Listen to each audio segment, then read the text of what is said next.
We drink tequila. We talk. Welcome to Team Tequila Talks. Okay,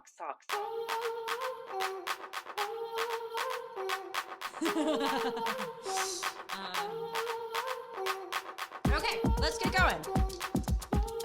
Are we going to start with the grapefruit or the ginger lime? I don't know. I like grapefruit. Grapefruit? Let's just a little Paloma-esque action. It's kind of Paloma-y. It is Paloma-y. Okay.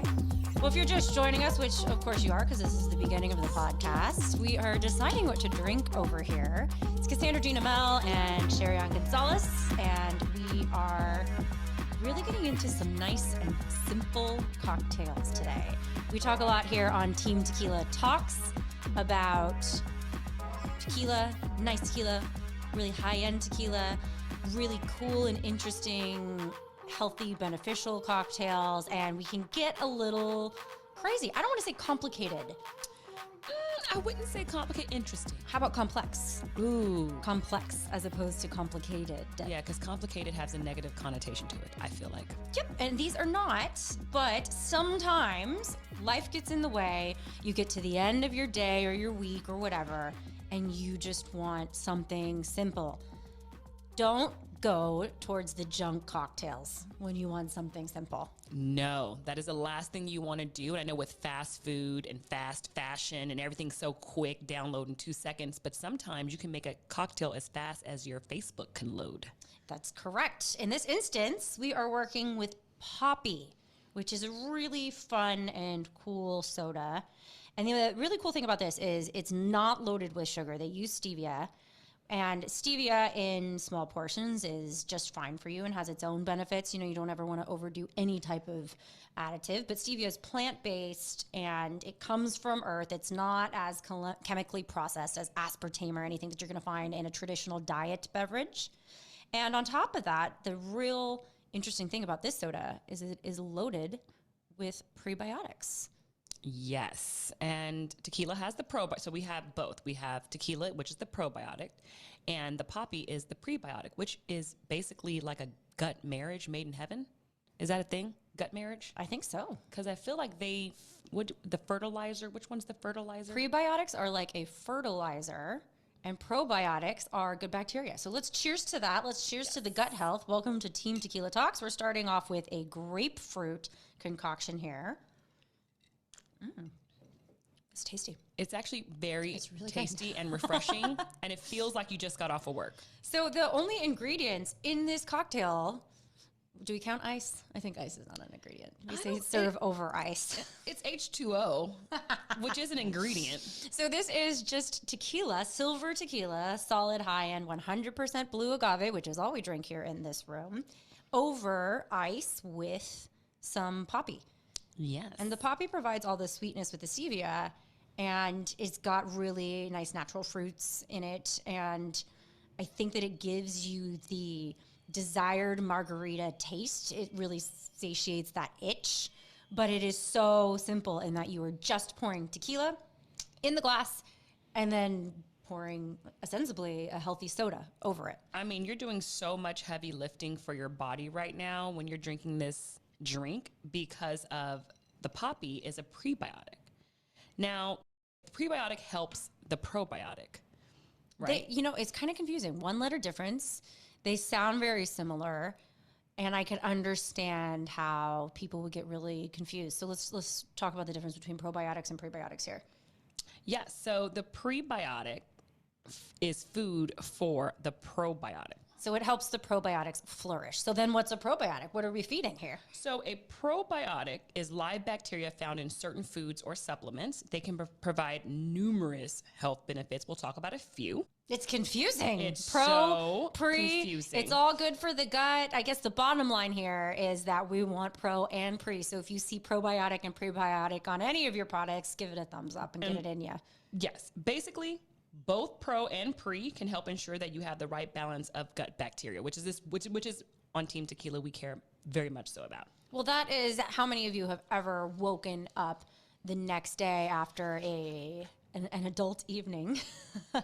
Well, some maybe heavy with the drinks, and your stomach does not feel good. And it can be acid reflux, it can be an upset stomach, it can be bloating, it can be gurgling, it could be anywhere in your GI tract, which is basically from your esophagus to your colon. And that is over 35 feet of problems, room for problems to grow if you don't take care of it. I mean, the gurgling. So let's talk about how a probiotic can treat diarrhea. Diarrhea. Dun-dun-dun. Yes, like diarrhea can be induced sometimes by antibiotics, but it also can be induced because of poor gut health. You're not getting enough pre and probiotics. So basically, in like 10,000 studies I just read that they've done where they have it has shown that probiotic is like heaven sent. So if you're drinking a tequila, right? And you come home, which your stomach will never really gurgle on tequila. No. Stomach Unless you mix it with something really funky. which is if you have a lot of simple syrup and blue drinks and Nothing green with dyes. nothing. Basically, you're going to gurgle if your body can't digest something natural. So when you're looking at things like artificial colors and flavors and preservatives, sometimes your body is going to go, I don't know what to do with this. The second that you put it into your digestive tract. Yes, which is why, I mean, who wants to have, I mean, you can get diarrhea after a lot of wine. Too much wine can sometimes trigger. I have friends who they're like, oh my God, I had massive diarrhea this morning. And I'm like, the wine poos? it's the wine poo. And so basically when you drink tequila, you are avoiding the wine poos. Taking a real classy turn on Team Tequila Talks today. And another really good point about tequila, the probiotic, is it lowers the bad cholesterol LDLs. Now I have to say, I had elevated LDL levels at one point, like a couple years ago. And it was so shocking because I'm pretty healthy. You're I eat incredibly healthy. I work out like 5 days a week. And my doctor just looked at me and she was just like, what's going on here? Like none of my markers, none of my sugars, nothing. And I was like, well, I'm drinking a lot, right? We were all at home doing our thing. And I was like, I'm drinking a lot. And she's like, what type are you? And I was like, wine. At that time, I was like really into the wines. It was like cold. It was like wintry. And she was like, you might want to switch to clear. So when I read this right now and it said lower LDLs, and I thought, oh, that was what my doctor told me. I mean, everybody, I think, maybe not everybody, but a lot of people can relate to those lockdown periods over the last couple of years where happy hour just kind of crept up earlier and earlier. And the earlier you start, the earlier you're drinking. And it was tough not to because nobody had to be anywhere the next day. No, so you didn't feel like, oh, I need to be focused in the morning. I mean, well, I had Zoom school with my daughter, so there was a level of getting her focused, but you can wake up kind of, tired and just be like, go in your room, get on Zoom. I'm going to lay down and watch like Sports Center. Yeah. So basically, those are the benefits for probiotic.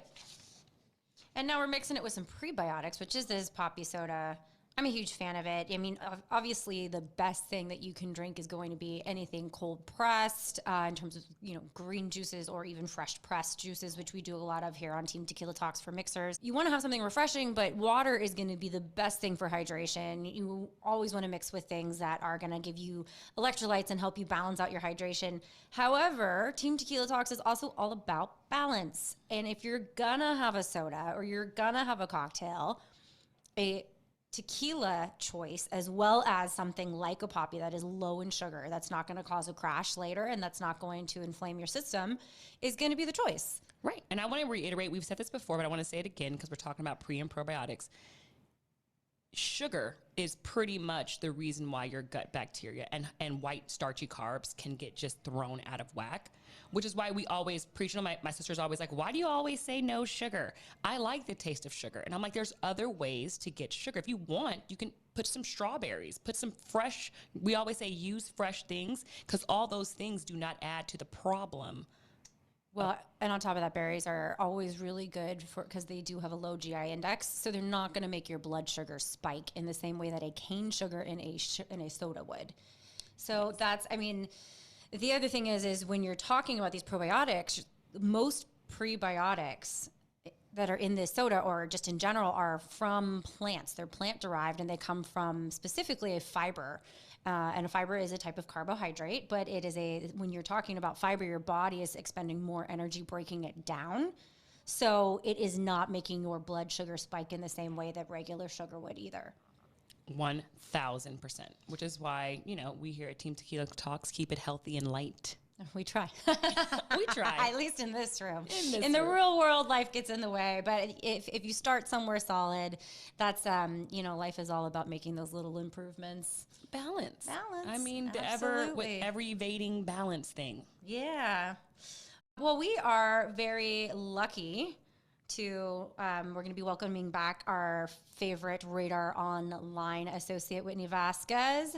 We are drinking some grapefruit tequila prebiotic cocktail concoctions. You can learn more about Poppy on their social media. Also, always helpful to look into your prebiotic and probiotic education and help balance out your gut on the regular. You don't have to mix it with tequila. Just get it in your system and it'll help out overall. Building up that gut biome over time is really going to help you in the long run so that you don't get diarrhea after eating something bad or traveler's diarrhea, which is not fun for anybody. Traveler's diarrhea. Oh my gosh, my best friend. We were on a flight back from New York City. I have to tell the story. And we were heavy drinking, and we get into our seats, and I never really eat the snack packs. They give you like, the like pretzels, right? Well, no, they have the sandwiches wrapped sometimes. Oh, like the meal kits. It's a meal kit, and I will take like a granola bar out of there if it's like low in sugar, like a kind bar they sometimes have in there. And she went for this sandwich, and she was already like massively hungover. And I want to say she drinks vodka. Her drink of choice is vodka. It's like a bomb to your gut. Yes, and she had the vodka poos on the plane from New York to Los Angeles, and that is a 5.5-hour flight, and people. Turbulence. I hope minimal turbulence. I was like, did you bring wipes? Like, I was just so concerned because I was like, girl, and the lady, and she was so sweet, the flight attendant, she was just like, first she asked her, are you pregnant? Which is a very valid, she probably should have said, I'm pregnant. But she was drinking vodka on the plane. Yes. Wouldn't the flight attendant go, ma'am, you should not be pregnant and drinking vodka on a plane? I mean, no.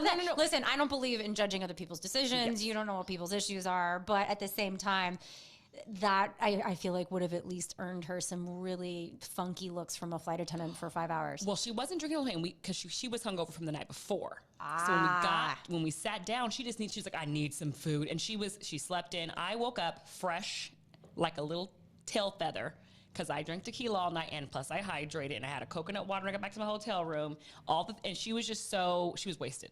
So she just needed food in her body. And I was like, here, eat this. And I went downstairs, and it was like a little cafe, like in New York, they have like the bodegas.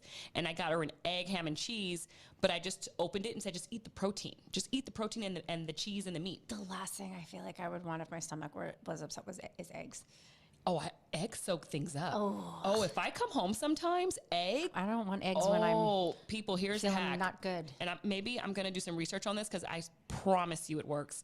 If you come from a night brunch, specifically heavy drinking, if you go home and make yourself scrambled eggs or hard-boiled eggs, I know it sounds counterproductive a little bit. It sounds awful, Sherry. It soaks up. Eggs have something in it that soaks it up, and I'm going to prove this on the next episode. I'm going to do some little research. Okay, well maybe we'll do that with some breakfast margs. Tequila sunrise. Ooh, You can bring some eggs. We'll have some eggs. We'll see how it does with the breakfast tequila. Telling you, it's a vibe. We actually don't do that often. It probably sounds like it, but the breakfast tequila I feel like is a lot even for us. That's a lot. It's aggressive. Bottom line, easy cocktail. Find yourself a nice, clean soda.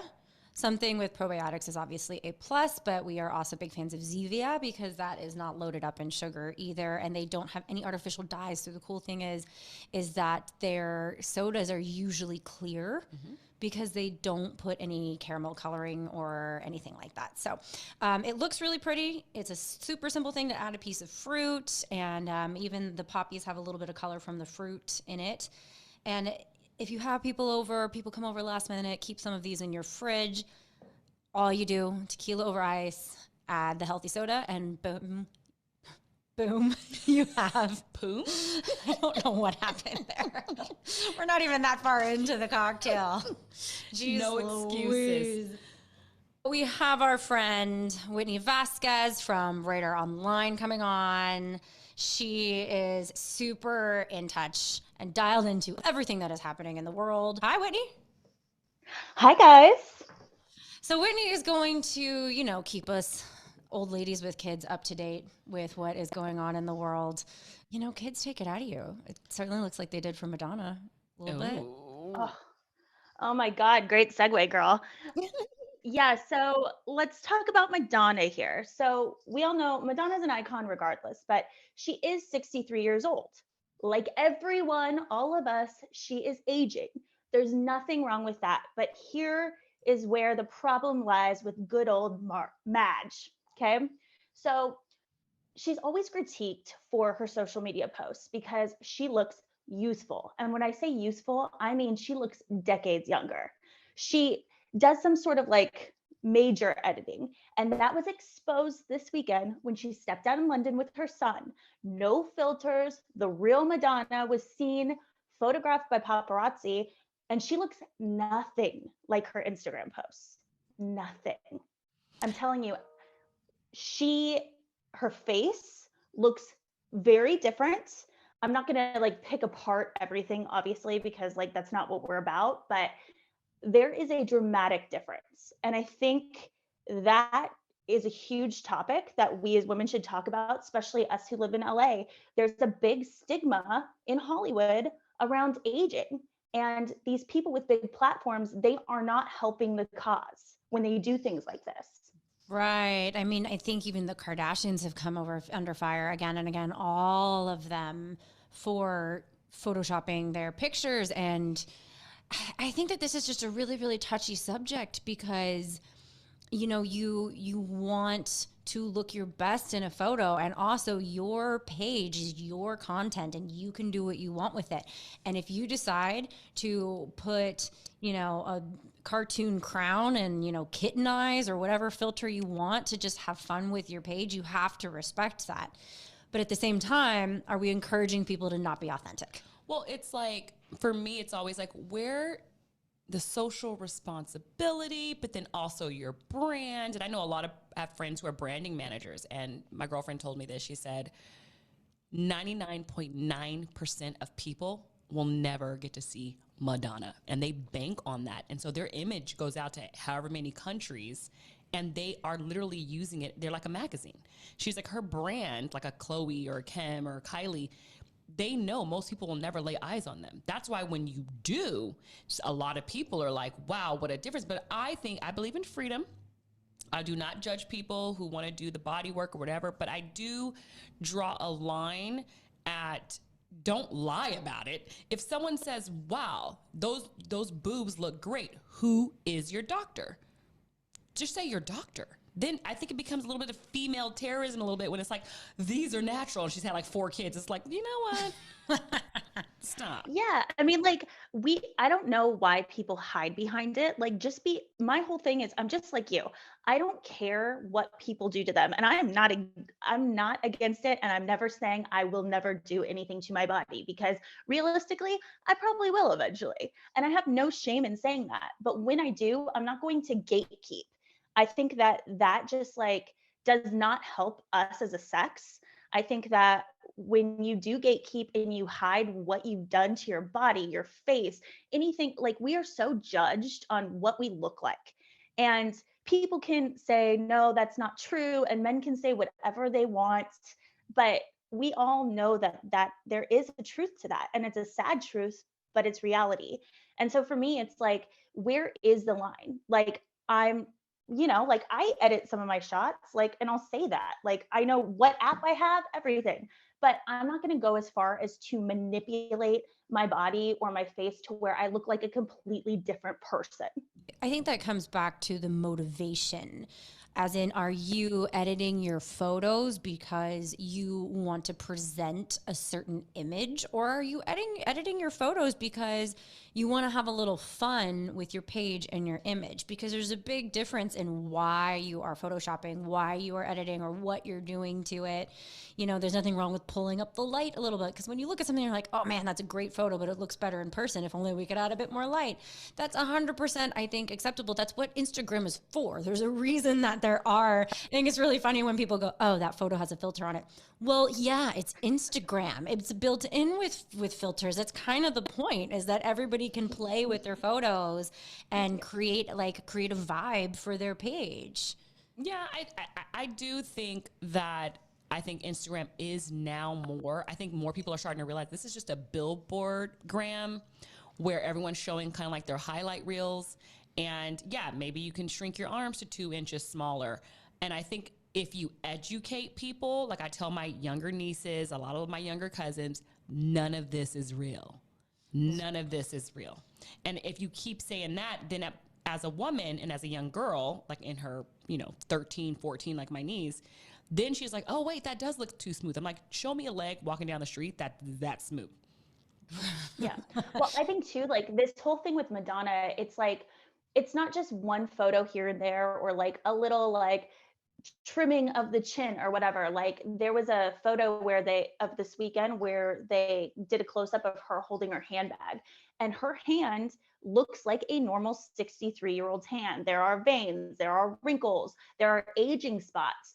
And you don't see that on Instagram, because when her hands are in her photo, everything from her hair to her toes has been touched. And there is a dangerous line. And I mean, I don't have the answers. I don't think any of us have the answers. But it's between you feeling good at what you're projecting versus telling a lie, like a flat out lie. The other thing too is that is another Kardashian comparison there, right? Like, because Khloe Kardashian had the same thing a little while ago, where she had this ultra photoshopped photo of her, her face and her body, and she's in this car, but she just totally forgot to do her hand, and she's got this vampire looking hand in the photo. And that is, man, I guess, are they buds? Do they have the same photo editor? I don't know. I have something to say about that, because those vampire hands, that was my favorite comment. They also call her feet chicken feet, because sometimes she forgets to edit her feet as well. And like, I don't really understand the whole chicken feet thing, because like, I guess she has like big wide toes and stuff. I don't know. It's bizarre. But I will say, Khloe Kardashian photoshopped is like one of our number one search things that our users look for on our website. It's wild. Well, I think it actually makes people feel good that they're normal people. So my friend who's a photographer, he's not a paparazzi. He gets paid to be on the red carpet by the Academy. So like, very clear. He says, that a lot of times how you can compare to their Instagram is you just look at the paparazzi or the photographer shots. And usually those are unfiltered. They just have the high, and you can just compare it. So I tell my niece, Google her name and Google the date that was taken on her Instagram. And literally you can Google it and you see, and she's like, oh my gosh, her waist is so much smaller, but as they're walking to the event. And I think in an age where you can Google and get the right image, especially when you have like young kids and young boys who are thinking every woman's going to have a 12-inch waist and double Z boobs and 48-inch butts. And like, it's so interesting though, because just like fashion, women's body type trends change. I remember when I was in high school, it was all about the Kate Moss look, right? It was all about being stick skinny. And that was just sort of what people strived for. And then J-Lo came on the scene, and it was like, whoa, but now there's this woman with a butt. And it's interesting to see, how the popular women's body type evolves. And I think the only thing you can really do is sort of, you're always welcome to strive to want to feel your best, but just really feeling as comfortable as you can in your own skin in the meantime. And really just trying to love yourself in the process. And no matter what you want yourself to look like. Yeah, and I think as women and men, I mean, men too, everyone has body image issues. Women just aren't the only one, okay? Men are like, my calves, my this, my that. Men are self-conscious too, but I think keeping it real can never go wrong. And I always say that. Like, I'm always like, I don't think there should be this like, don't ask, don't tell policy when it comes to having great work. Cause I feel like maybe someone who just, a breast cancer survivor or someone who's had different things happen to them, maybe they want to use your surgeon. I don't think the stigma should be removed by now, because I feel like you can walk down the streets in LA and see all types of surgeries. But then it just gets me when someone's like, nothing. Oof. Mm-hmm. Well, I mean, I think that authenticity and owning it is really important. Nicki Minaj seems to think that too. Girl, Nicki Minaj is all about spilling the tea and not holding anything inside, okay? And she got real personal this weekend when she decided to tweet about women who fake orgasms. And I believe this topic is so like not like we don't talk about it enough, and it just fascinates me. But over the weekend, she retweeted just somebody random who was like, you won't believe like how many times like I faked an orgasm. Like basically like I'd be rich if you paid me money how many times I faked it, right? Hold on, And so Nikki said Nikki this or someone else said this? someone else said this, and she retweeted it, but she retweeted it with her own special message, basically saying she has never and will never understand why women do this, because if you do not speak up and tell your partner what you want, what turns you on, how do you expect them to make you feel good? And so I think that this is a fascinating topic because kind of like what we were just talking about. I think with age comes confidence. And I mean, I've always been pretty vocal, but what I wanted at 20 isn't what I want now. You change.